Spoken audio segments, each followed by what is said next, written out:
Edward Brown, host of The Best of Investing, here to remind you to tune in this week on Saturday at 8 p.m. Our guest is going to be Zach Lemaster. You're not going to want to miss this show. That's The Best of Investing on Saturday at 8 p.m.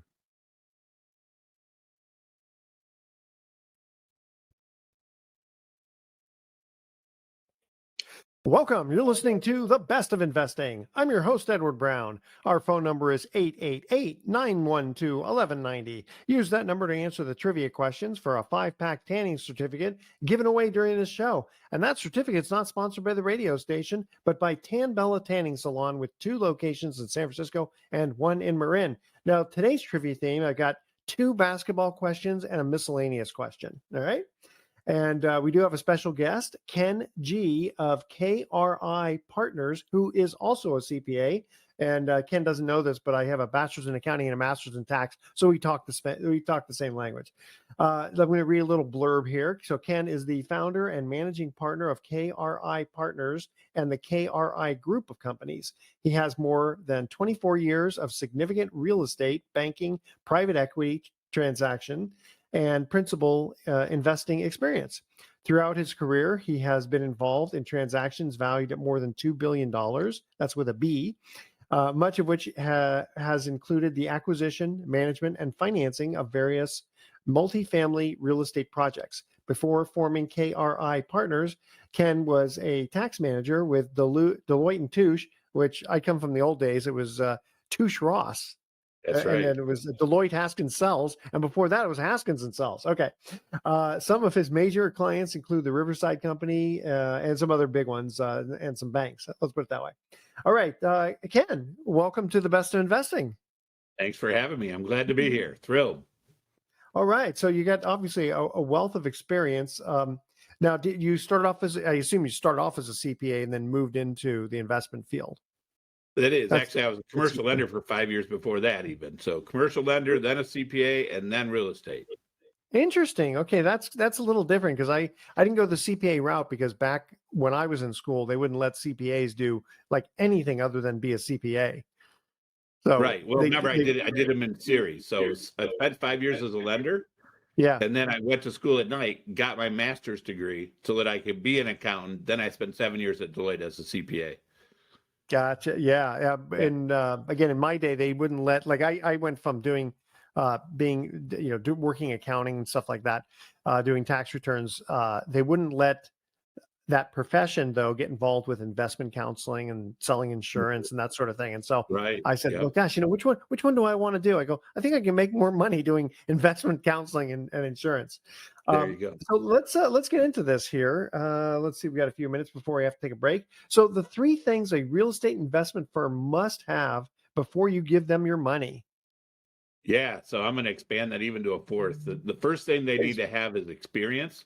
The second thing they need to have is a track record, but not just any track record, not just acquisitions. They got to have sales. They got to go through the whole process and make money.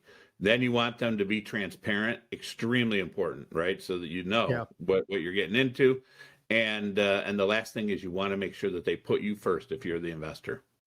So now for those companies that are starting out, how do they get the experience without getting the experience? Yeah. So that's the chicken and egg problem for sure. Yeah. So what we did is we spent the first 10 years just doing this business before we went outside for money. Now that's not reasonable for some others, but what I think is important, the way you solve that problem is bring somebody into your group that has the experience.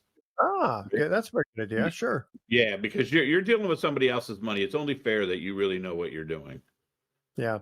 I remember they, in the old days for limited partnerships, they would say in the beginning, the investor has the money and the general partner has the knowledge. And by the end of it, it's switched, and it's like, yes, you're right. Yep. Yeah.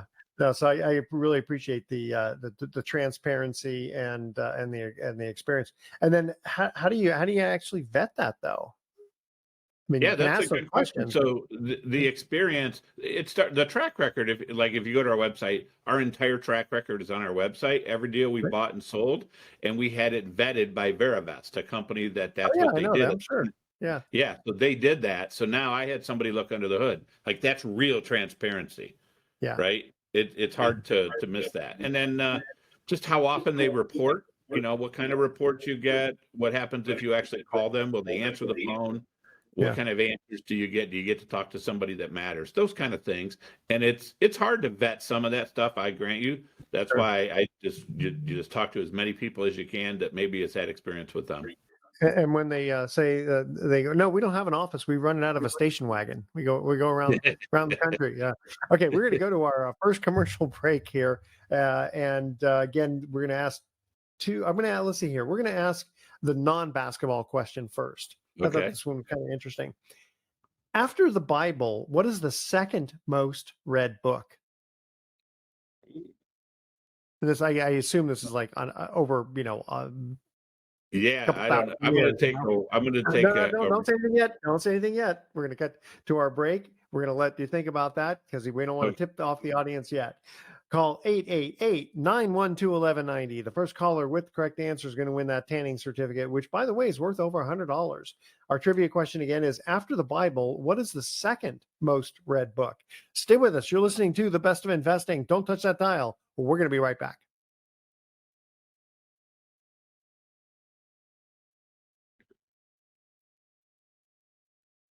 Welcome back to The Best of Investing. Again, I'm Edward Brown, your host, along with my special guest, Ken G of KRI Partners. All right, now we're going to ask and see if Ken knows the answer to this question. After the Bible, what is the second most read book? I have no idea. I'm going to take a wild guess and say maybe one of Stephen Covey's books. I am at a loss here. No, Pilgrim's the right Progress. flag. Pilgrim's Progress. Oh, Which I I would think have was, never guessed was that. by John Bunyan, which apparently is supposed to be. I haven't read it yet, but I've been told read it. It's supposed to be excellent. Want to make a mention here for Transcendence Theater. Check out their upcoming performances. I've been to some of their performances. It's like Broadway, but you don't have to fly all the way to New York. bestnighthever.org. Check them out. They got some great performances coming up. All right. So Ken, tell us exactly what does KRI Partners do?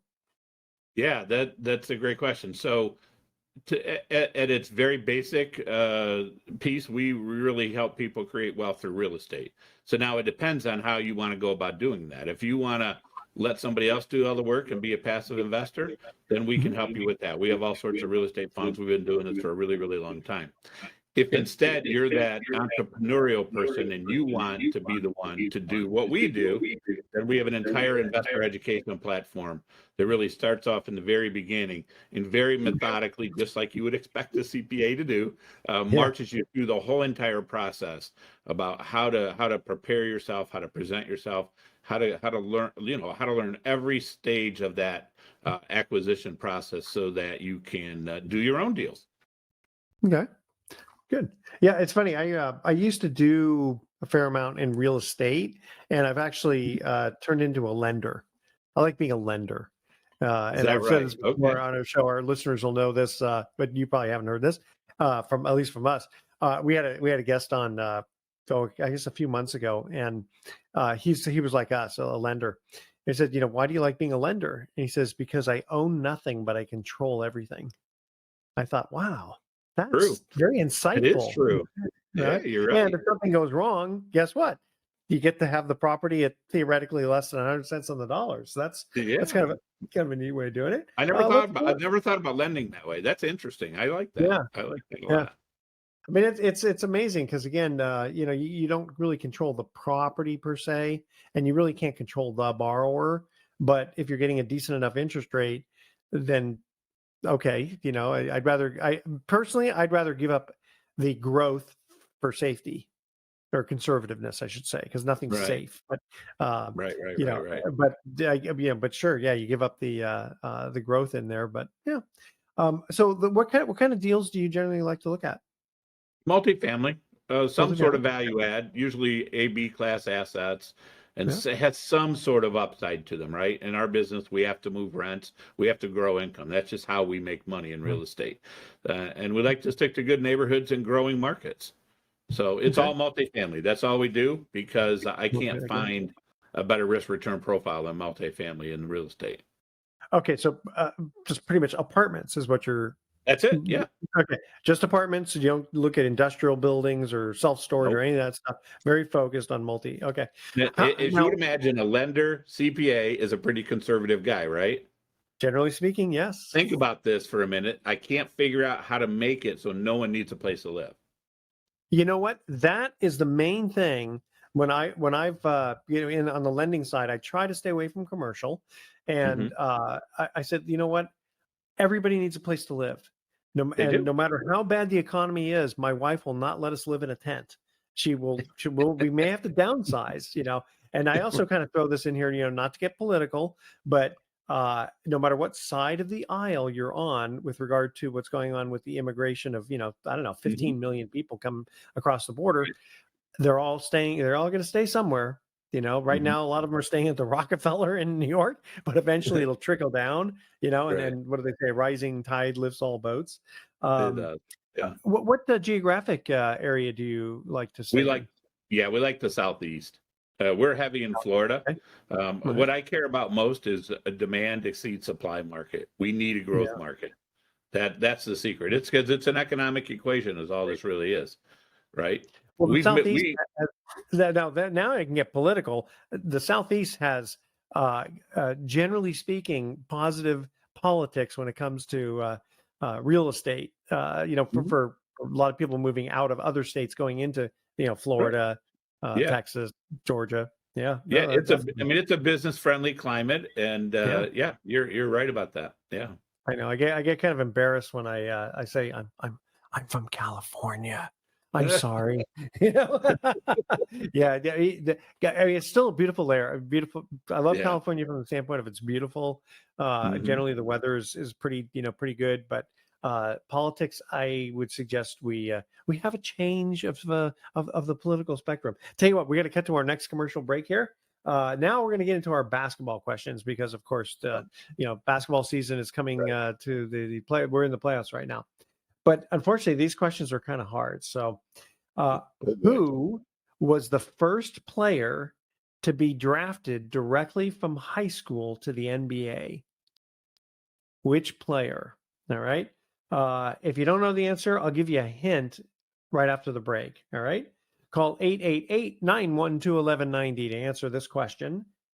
Who was the first player to be drafted directly from high school uh, to the NBA? All right, that's our trivia question.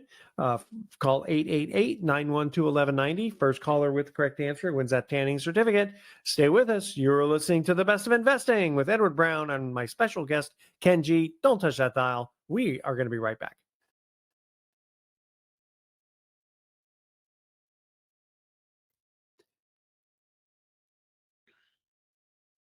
Welcome back to The Best of Investing. I'm Edward Brown, along with Ken G, my special guest from KRI Partners. All right, our second trivia question. Now we're getting into basketball. Who was the first player to be drafted directly from high school to the NBA? Ken, what's the answer? I remember I'm from Cleveland, so I think the answer is LeBron James, but I have a feeling it's a little bit of a trap. No, actually, Kobe Bryant was before him, and he wasn't even the answer.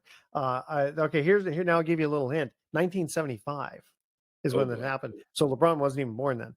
I was like And 10. the other hint that I'll give you, and again, this is only just because I happen to know this. This guy was the first guy. Because of this guy, they decided to create breakaway rims because he kept dunking so hard that he broke two rims in one night. And that delays the game quite a bit. So they invented the breakaway rim. Daryl Dawkins. Wow. I, I I would have can't never remember if he guessed played for that. the Atlanta Hawks. I can't remember who he played I'm for. I 0 think for the 2, Atlanta Hawks. man. I'm 0 for 0 for 2. 2. Well, the other one is a little bit. It's a little bit closer to home from the standpoint of the year. It's not going to be 1975. It's going to be, I Okay. think, within the last year or two. So that, but it's still kind of hard though. All right. Excuse me. I want to make a mention also here for Diversified Mortgage Expo. I'm going to be in there in Tennessee at the end of May. Check them out, Diversified Mortgage Expo. It's a good place to check out loans for a sale at a discount, meet other people. That's why I'm going there. All right. And to sign autographs for the two people who know me. All right. Okay, so Ken, you are quite knowledgeable in the lending and the ownership of real estate. How long has KRI been around? So we were formed in 96, 97. We bought our Okay, first property in 97. So all a few right, minutes. yeah. So give us like a great story and a not so great story, and then probably learn some lessons from it. Yeah, well, let's maybe we'll talk about the first deal I ever did, right? That was probably All the right. most nerve-wracking deal, and it was a small property, 28 units in Cleveland, Ohio. And at the time, I was working at Deloitte at the time, trying to Yeah. make this transition over to real estate, and I couldn't buy a single or a double because I just couldn't figure out how to make money doing that. And I couldn't be the one to fix anything. So I had to have a big enough property that I could hire people to do things. So that's Yeah. how I settled on 28 units. I went in with my in-laws. I borrowed half my down payment. My in-laws at the time gave me the other half. So we went into business together and did that a couple more times. The second and the third deal were on my own. And then this is what happened when you're in real estate, right? I sold those 3 deals. Now this is back in the late 90s, right? 2000, I made $500,000. And it was Wow. at that point I said, whoa, I cannot believe what just happened to me. This is what I need to do the rest of my life. And Sure. that began my process of slowly moving out of the CPA world and getting into multifamily. So you fired your boss, so to speak. I did. Now, for the record, Deloitte is a wonderful place to work. They really were. But I didn't want to. I didn't want my family to grow up without seeing me. I mean, if you're, I know. I mean, CPAs work like I used to do 200 tax returns by myself. yeah. It was just too much. Now, were you doing tax returns or audits, or I did a what were you little doing? bit of tax return work, but then I got to do tons of M&A work, due diligence, transaction planning. I mean, it was really, it's the fun It's a stuff. grind. It is a grind, right? You're at Yeah. the client's beck and call at a moment's notice for sure. Now, were you a partner or manager or Manager, yeah, I left as a manager. Yep. Yeah, it's Yeah. tough. I know. And probably now it's even gotten worse. They just really grind you like crazy. Well, Yeah.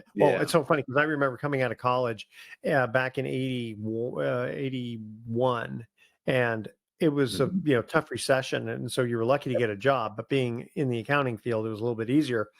And I remember my first job, I was getting paid $9 an hour, and I was the big man in town because my friends were making like Yeah. $8 an hour, and Mhm. it was and I was lucky because I was only working 60 hours a week. They were all putting in 80 plus hours a week, Yeah. and it's like, Yeah, I was one of those 80 hours a week guy. Yeah, and I just Yeah. couldn't imagine letting my family grow up without me. That just No, made you me know what? sick. Family Yeah. is so important. And I've told the story to people too on the air that oh, I decided, like, my dad was a CPA and he died in the office of a heart attack because of stress and all this other kind of stuff. Yeah. And I was Yeah. like, you know what? That's not worth it. I'd rather make a little bit less money and be home Mhm. with the kids and be a good father and all that. And my daughter's already picking out my wheelchair, so I think that's a good thing. Sorry. All right. I always kind of add a little levity here. Okay. We have another minute before we're going to go to a break. And when we come back, there's other questions we have here. Well, one of your statements is real estate is not a passive activity, but investing is. We're going to ask you to dive in a little deeper on that. Also, how to consistently make money in real estate. And anyone can do it. Anyone can do it once. Okay. I like that. And then also 5 important steps you must follow when renovating a multifamily apartment property. And then how to vet a real estate. Well, actually, we talked about how to vet a real estate firm, didn't we?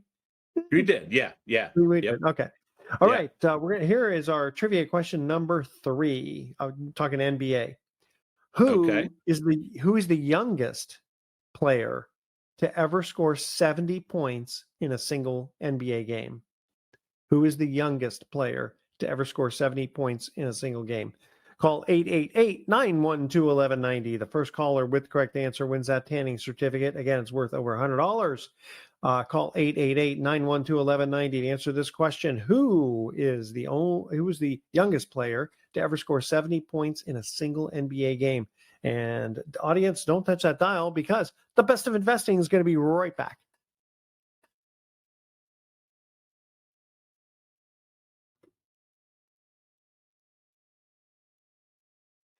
Welcome back to the best of investing. One more time, I'm Edward Brown, your host, along with Kenji from KRI Partners. Our third trivia question on the NBA.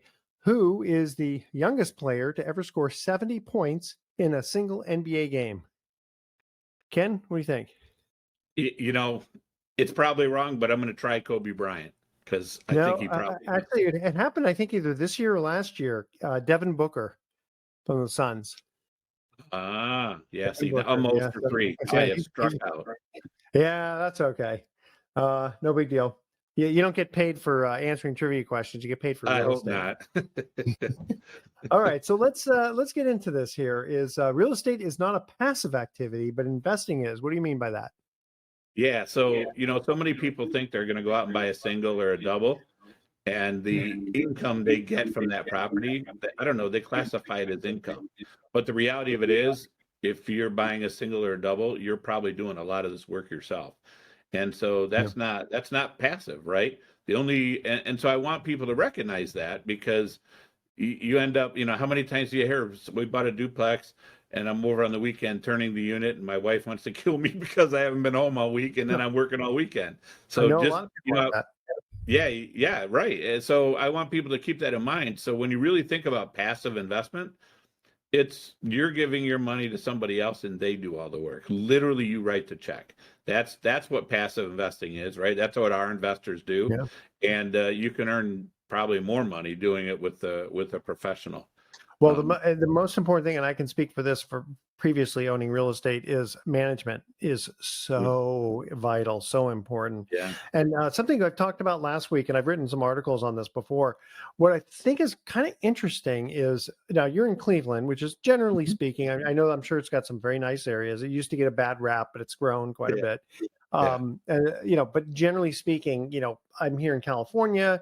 And so an average place there is going to be, in Cleveland, is going to be a lot less expensive than here. But when you have to do stuff like paint and carpet, I don't know how much different the prices really are. Maybe the labor is a little bit cheaper, but paint is paint and carpet's carpet for the most part. You nailed the reason we don't do anything in Cleveland anymore. Rents generally haven't gone up a ton, but expenses, they keep going up. You just getting squeezed and squeezed and squeezed. So you are dead on. You're right. Paint is paint, whether you get it in California or in Cleveland, it's paint. Yeah. And I remember many, many, many years ago, I had a disaster property and I exchanged it for one I thought was going to be better, but it turned out to be not so good. And it was fairly low income apartments. And I mean, there's a couple of these apartments were like 1,100 square feet, and they were renting for like $300 a month. Well, I couldn't believe it. This was in the early 90s, but still, that was still pretty cheap. The problem was, be smoking in there, and they drop ashes on the carpet, and it'd burn the carpet, and then I'd suddenly it cost me $1,000 to turn it over for get a little bit of carpet. And I'm thinking, wait a minute, it would cost me $1,000 if I got a $10,000 a month person paying, So I bit the bullet, took the loss, and moved on. And went into lending. Yeah, you see, you're a smart guy. Yeah, just okay, so give us 5 important steps you must follow when renovating multifamily apartment property. Yeah, this one you're not going to see coming probably. So because the first 3 steps have nothing to do with renovation.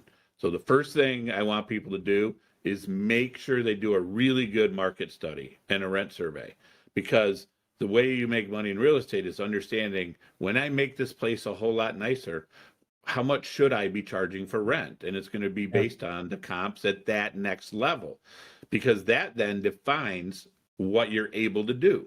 You have to know how much. It's sort of like what people say, you make money when you buy the property. Because you do, but the real money is made by, think about this, any business that is successful is successful usually because they're adding value to the world Yeah. in some way, shape, or form.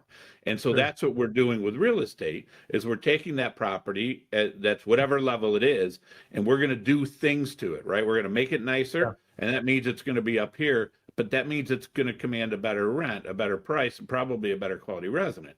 So that, Yeah. so your whole business plan starts with what is reasonable to expect? How much can I really get when I'm done? Because it stops you from overspending then. So the second thing I want you to do Good. Smart. is use that information to then figure out your plan, your budget, right? Yeah. And don't be afraid to be iterative with your plan. When we do a renovation, even though we've been doing this almost 30 years, we do these renovation budgets over and over and over again. Yeah. Now the third Ken, thing, I don't know. You sound like a CPA. I don't get it. I know. I see it all. It always comes out. The third thing, which you're not going to see coming, every time people close on a property, the first thing they want to do is go in there and do everything as fast as they can. Yeah. But I would encourage you to sit on your hands Okay. for 30, 60, 90 days to make sure that you really know the property. Because if you spend all your money and you really find out later, I didn't know this and I didn't know that, and then you're in trouble. Last two things, use an outside-in approach. Curb appeal is important. Don't think it isn't. You got to get people to the front door of that beautiful property or the apartment, and then just continue. The fifth step is just continue to reassess all the time because markets change. All right. We're going to cut to our next break. We don't have a trivia question, but when we come back, remind me to ask you, like, how did you do during COVID and all that? Because I've had some people who they just yell COVID and think they don't have to pay rent. And it's like, wait a minute, you're on a fixed income. You didn't lose your job. Okay. Right. Yeah. All right. Stay with us. The Best of Investing. We'll be right back with some closing comments. Don't touch that dial.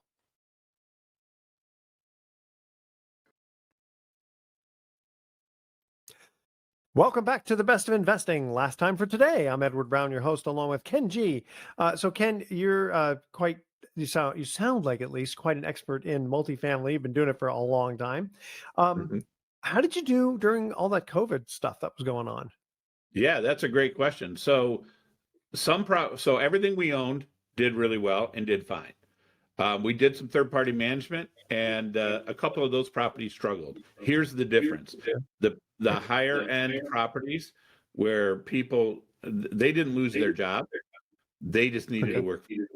So it actually became more important for us to do a good job. And we had a very small because they were working from home. Now they're using their homes 24/7 now, right? So they needed it even more than ever. And so there were a few people that played the games. Right? They just did, but it's very few. The people that suffered through COVID were the people who broke a couple of my rules. Number one, I don't want to rely on one source of income. So if you were located near maybe Disney or near Universal, right? So you have one source of income. And the second thing is it's unfortunate, but the lower income neighborhoods, those people tend to live paycheck to paycheck. They tend to be employed by the restaurants and things like that. Sure. And they just got destroyed in COVID. So we had a couple properties that we didn't own, but we managed them. They were near Disney in a tougher neighborhood. They struggled. We got them through it, but it was real. They struggled. And it was because those people legitimately struggled. I mean, they legitimately didn't have any income. So we had very few people working. That's what I couldn't understand is that why wouldn't the government, since the government forced all this COVID stuff, why wouldn't they at least pay the landlord the rent? That way the tenant doesn't have to. Yeah, it depends on where the property is. It depends on the local government. Some governments paid directly to the landlord. Most gave the money to the tenant. Yeah, but and the tenant said, I don't require the tenant to give the money to the landlord. Yeah. Now, we were okay because we had larger properties. If you had a single or a double, they didn't pay their rent. I know a lot of people who had singles and doubles who literally went under because they couldn't absorb a couple people not paying. Yeah, and then where's the government to bail those mom and pop people out? You know, that's why I hate stuff like. Yeah, in here in California, especially where I live in Northern California, there's one specific town that is very liberal, and they're doing all this rent control stuff. And Yeah. what they don't realize is a lot of the rentals are not owned by big corporations. They're owned by, typical mom and dad, mom Mhm. and pop type shops. Yep. But the thing that just frosts me is how come those people, those landlords can't go to the utility companies, the insurance companies, the roofers, plumbers, et cetera, and say, rent control. You can't raise, Mr. Insurance Company, you can't raise your rate on me.